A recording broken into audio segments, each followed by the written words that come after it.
سلام خدمت تک تک شما دوستای خوبم. امید که خوب و جور و صحتمند باشین.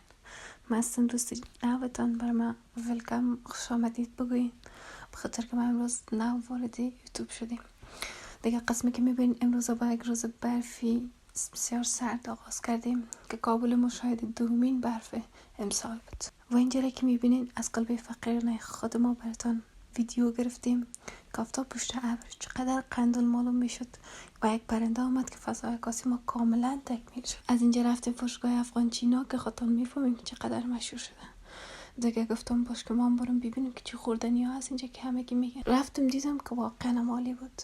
وسایل های بسیار ظریف، مقبول، خورده کلان اونجا بود و تمام چیزهایی که در فضای مجازی میبینین البته مربوط به چین اونجا موجود بود. قیمت و کیفیت مناسب هم داشت دیگه. از من بشنوین شما هم برین یک بار دیدن کنین که از خریدش کرده هیجانش بیشتر است. بر من واقعا هم بود دیگه. بود روز اول، کار اول، ویدیوی اول. اگر خوشتان آمد در کامنت ها بگوین، اگر خوشتان هم نامد خیر است در کامنت بگوین. اگر ویدیوهای من رو ببینین لایک کنین. بسیار تشکر. خداحافظ.